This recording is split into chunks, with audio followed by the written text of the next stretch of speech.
Former Prime Minister Kevin Rudd said he was stunned when he was told the Lehman Brothers had collapsed. Shocked the American administration would allow one of its biggest financial firms to hit the wall.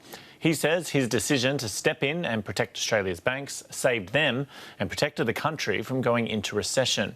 He says now, though, the deregulation of the financial system by the Trump administration risks sowing the seeds of a new financial crisis. I spoke with Kevin Rudd from San Francisco. Kevin Rudd, thank you for joining The Business. Good to be with you on the program. Investors and the CEO of Lehman Brothers all thought that the bank would be saved by either a takeover or a bailout. How shocked were you when you heard it had gone under? Pretty stunned, because we'd seen the US intervene already in March of that year with Bear Stearns, and then with both Freddie and Fannie, the two mortgage funds. So when it came Lehman's turn, we thought, given the size of this institution, the US would intervene as well. That wasn't to be the case, and as we know, the mayhem unfolded from that point on. Well, take us through how it felt for you, how you heard, and your immediate gut reaction. Well, I knew from my own experience just how big Lehman's was in the scheme of things, so I couldn't quite believe that they'd let this one go. I remember speaking with Ken Henry, the Secretary of the Treasury at the time, and said, we have a mother of all problems on our hands, because this is just going to reverberate through markets, sending the obvious signal that this one was not too big to fail, and that the United States government was drawing a line.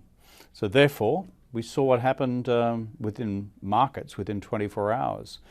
Financial markets effectively froze, international lines of credit froze, and then we had the roll-on consequences of what the rest of us were supposed to do to defend our own financial institutions who are dependent on international lines of credit. These were major and important decisions you had to make quickly. How did you feel confronting that moment in history?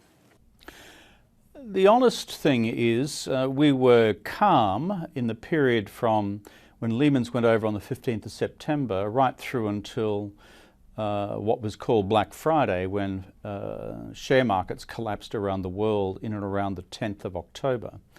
And so in that period of time, we, the Australian government, had already been working on a range of contingency plans going back over the previous 6 months. We'd worked out a battle plan for dealing with Australian financial institutions under pressure and stress, if there was any possibility that one of them would go over. We'd also, in June of that year, taken advice and accepted it from the Australian Council of Economic Regulators that we should introduce Australia's first effective bank deposit insurance scheme. So we had these things, as it were, not just in the pipeline, we had done and prepared, but the scale of the Lehman's collapse set such large-scale reverberations through markets that come Black Friday, when share markets collapsed, we were in a whole different world of pain. That's why I spoke to Ken Henry, the Secretary of the Treasury, and said, mate, we've got some cabinet meetings for this weekend, starting tomorrow morning at 9 o'clock, and that's how it happened. Just how close was Australia to its own financial meltdown? Well, our deliberations at that cabinet meeting over that weekend fell into two parts. The first part was what we needed to do to stabilise our own financial institutions and to safeguard the deposits of millions upon millions of Australians. And so we knew from our own market intelligence and the excellent work done by our institutions, that is the Reserve Bank, the Treasury, APRA and ASIC, we had a fairly good handle on, frankly, the relative state of the finances of each of the Australian banking majors and the second-tier banks and financial institutions as well. So we knew who were the weak players in the system. We also had developed contingency plans for what we would do if any of them came under any severe run on the banks, which would cause them otherwise to fail. We'd worked that through. So our first set of decisions that weekend, when we met as a cabinet at emergency session, was to provide a sovereign guarantee for international lines of credit to be maintained to Australian financial institutions. And then the second big decision was to provide an unqualified unconditional guarantee to the bank deposits held by Australian mums and dads right across the system. We had early intelligence that given what had happened on Black Friday, that there could well be a run on the banks the following Monday in Australia. And so that's why it was important to take these decisions in a deliberative manner over the weekend and to announce them clearly and in resolute terms on the Sunday. Confidence at that stage of the game was absolutely key. And just how close were those second-tier banks, Macquarie and Suncorp are the names most often mentioned, to collapse? Was it hours, was it days, was it weeks? Well, I'm not in the business of naming individual institutions. I don't think that's responsible even 10 years after these events. But I can say to you, we had deep worries about 3 institutions. And therefore, we had contingency plans ready for each of them. Therefore, if there was any prospect of default, we would have walked in through other banks, assuming ownership of those in distress, or ourselves becoming, as it were, the government taking over temporary ownership of these institutions. So we were confident we had plans in place. As it turned out, the effectiveness of our sovereign guarantee for international lines of credit to be sustained was sufficient and early enough to prevent that from occurring. It was quite critical, however, that we did it that weekend. Monday could have spelt an entirely different story. Well, without naming names, how close were those 3 banks to collapse? And do you think Australians know how close we came to disaster? I don't think so, because back then, we, the government, had a responsibility to maintain confidence in the system. So we were not about to go blabbing around the place to anybody about either the names of institutions or how close they had come. But I know from the regulators that we were getting quite close. And so therefore, making it absolutely plain that the government, the Australian government, with the full weight of its resources, was going to back in and guarantee the international lines of credit from our banks, including the second-tier banks, to international financiers, was absolutely crucial. I'm glad we did it. There was no alternative. But I've got to say, as the Prime Minister at the time, it's a sobering experience, taking out your big pen and signing on the bottom line that I, the Prime Minister of Australia, am providing a sovereign guarantee for some trillions of dollars for both individual bank deposits and for international lines of credit. If it worked, which it did, then everyone wouldn't know that there was a problem.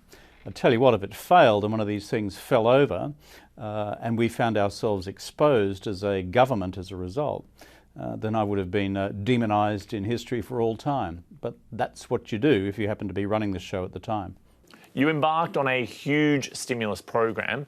Would you still have spent as much money if you knew that it would mean the federal budget would still be in deficit and the country would be burdened with around $350 billion worth of debt a decade later?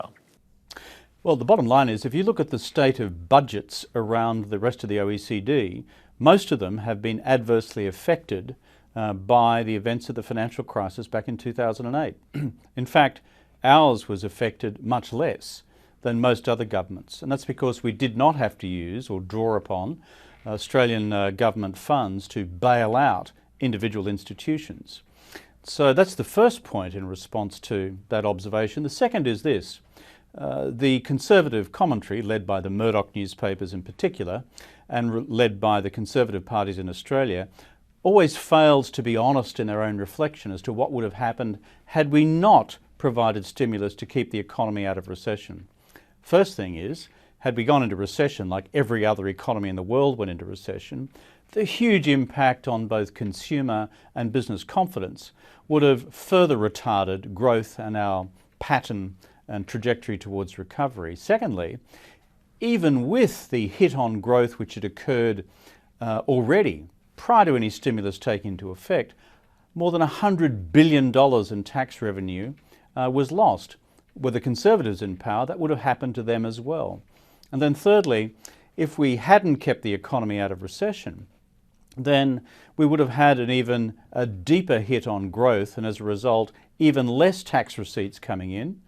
And on top of that, massive social security payments to a doubling in Australian unemployment. Put all that together, therefore the counterfactual scenario which the Conservatives, including their backers in the Murdoch media, never answer is, what would have been Australia's budget bottom line had we not intervened?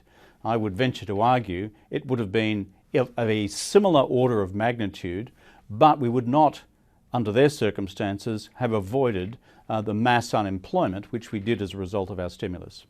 Do you worry that we are now in a much weaker position to weather a similar financial or economic storm today because of that debt?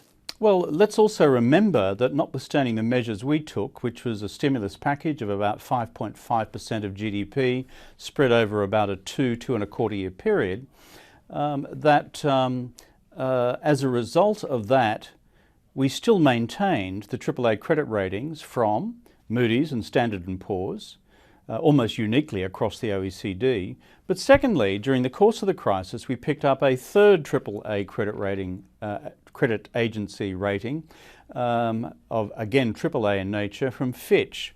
So the actual umpires in terms of the ability of the Australian public revenue to sustain the sort of strategy we put in place, those umpires, the three rating agencies, continue to judge us as AAA credit worthy. For the future, I think the real problem which has emerged in Australia is along these lines. We've become far too, as it were, averse to maintaining a robust tax revenue system. Had we, for example, kept the resources super profit tax, that would have added something in the vicinity of, in the first 4 years, another $10 to $20 billion worth of revenue. Over the course of the decade, the Treasury's calculus was something in the order of $80 to $90 billion worth of revenue. Well, that was kissed goodbye.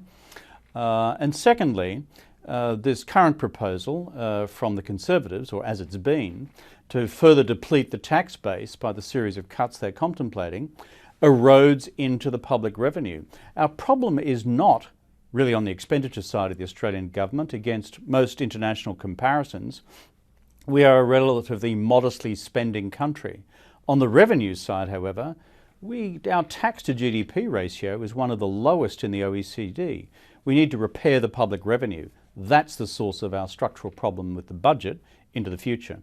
You did manage to protect the banks and none of them went under, but how much responsibility do you personally take for the current behaviour we're hearing about at the Banking Royal Commission? Was that just an inevitable consequence in providing the big banks with that 2008 guarantee? Inevitable because it emboldened them, made them feel invincible. That's a bit of a stretch, mate, in terms of the psychology. So I'm the Prime Minister. I act, together with my Cabinet colleagues, to defend the Australian financial system and protect the punters' individual bank deposits. And by extension of that logic, I'm somehow responsible for fueling a culture of corporate greed within the banks. Look, the banks have rightly been castigated through this Banking Royal Commission because of their practices. What I would note, and I was surprised by this at the time and subsequently, is that virtually none of the banks actually bothered even to write the government a letter at the time, thanking the government on behalf of the Australian people for the interventions that we took. There's been a long-standing culture of cultural arrogance on the part of our major financial institutions, thinking they were somehow above scrutiny and above the law. Well, I think Labor, the Labor Party, has been absolutely right to call for this Royal Commission and to put the pressure on the Conservatives to finally yield to it. And what we've seen is this unfolding of a series of practices simply based on a level of corporate greed which they thought would remain hidden to the public. We now have public viewing of it.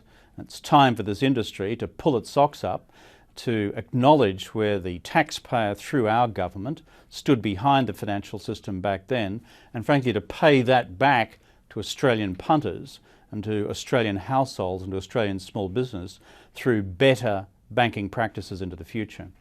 The US wanted to draw a line with not bailing out Lehman Brothers, that banks could not get away with dodgy practices and know that they would be backed up by the government. Isn't it an unintended consequence of guaranteeing the banks that they might take on riskier practices? Well, again, I'd simply ask everyone to engage in the logical counterfactual of that, which is that had I not acted to provide a sovereign guarantee for all Australian banking institutions to maintain their lines of international credit at the time of the crisis, and what say one or two or three of them fell over, has anyone bothered to ask themselves what would then happen to public confidence in Australia in the banking system at a time of global financial and economic crisis? I think that would be a horrendous set of circumstances. We never had the footage of people queuing outside banks, worried whether they could get their deposits out. That's the footage we had in banking institutions right around the Western world. We avoided that. Therefore, I stand absolutely 100% by the decisions we took at the time. These are hard decisions. It's not something that I would have welcomed as of the day that I was elected. And these decisions to stabilise our financial system, to keep it afloat, and then to restabilise the economy and to keep us out of recession and to prevent literally up to 500,000 people in Australia from losing their jobs.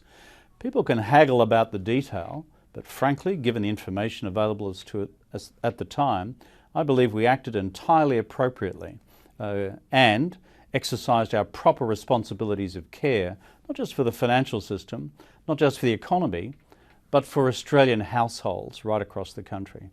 Well, since the Great Recession, we've had global interest rates at record lows. Are you concerned that so much cheap money means other asset bubbles have formed and potentially sowed the seeds of the next financial crisis? Well, asset bubbles have been with us since the Dutch tulip bubble of the 17th century, the English South Sea bubble of the 18th century, and asset bubbles have been forming ever since. You can deal with the challenge of asset bubbles by other regulatory instruments other than monetary policy, either through tax or through regulation. My concern in terms of the global economy and future of stability of the financial system today is what happens to the regulatory framework that we put in place for the financial system out of the G20, out of the Financial Stability Board, and out of the Basel Committee in the years following the crisis of 2008-2009. In the United States, that was done largely through Dodd-Frank. Efforts now in the Congress and by the Trump administration to water down Dodd-Frank, if they are emulated across the rest of the G20 economies, then what I fear is that we then have a regulatory problem for the financial institutions going into the future. That is what we should be concerned about in Australia, and the Australian government should be using the machinery of the G20, which our government established for them, and Australian membership of it, to argue vehemently against any reduction in the regulatory regime we put in place. That's where the future strategic risk for any future crises actually lies. Do you think the deregulation of the banking industry could lead to the next GFC? Well, remember, we put enormous effort into the question of capital adequacy ratios, the whole question of too big to fail, and a range of other regulatory protections to reduce structurally the level of vulnerability that we faced back in 2008 when you had this, basically wild west attitude to the derivatives market, to mortgage-backed securities, to what was called subprime, which basically turned the then real estate market and associated financial market into a form of casino capitalism where nobody knew at the end of the day who owed how much to whom, let alone whether the assets underpinning those were sufficiently priced and at value to support that level of financial exposure in the first place. If you unravel that regulatory regime, which we spent the last decade putting in place, that is the strategic risk to the future stability of the financial system.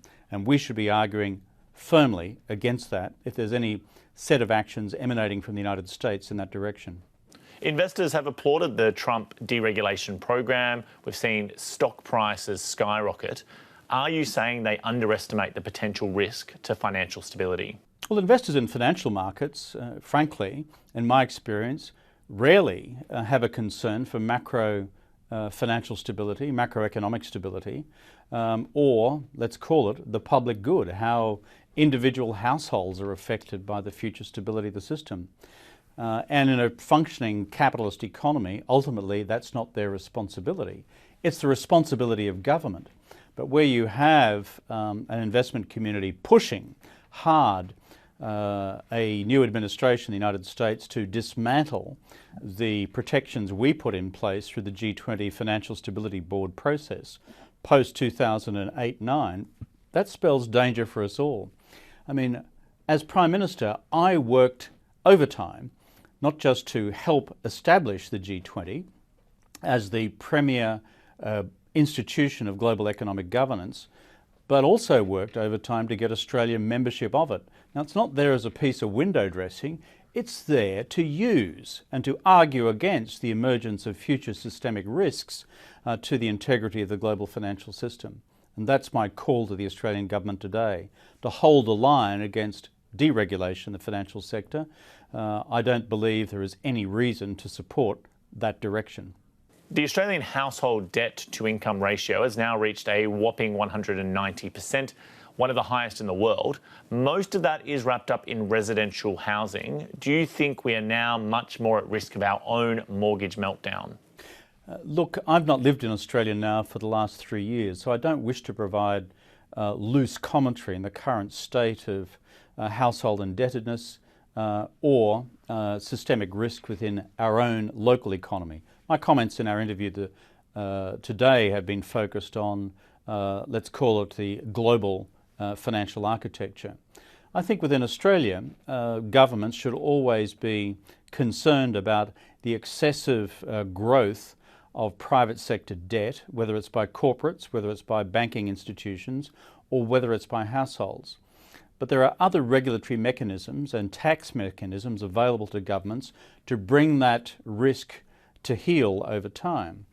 And frankly, I think some of the measures which have been contemplated by Chris Bowen, the Shadow Treasurer, are pointing in the right direction in terms of taking some of the excessive steam out of the residential housing market in Australia.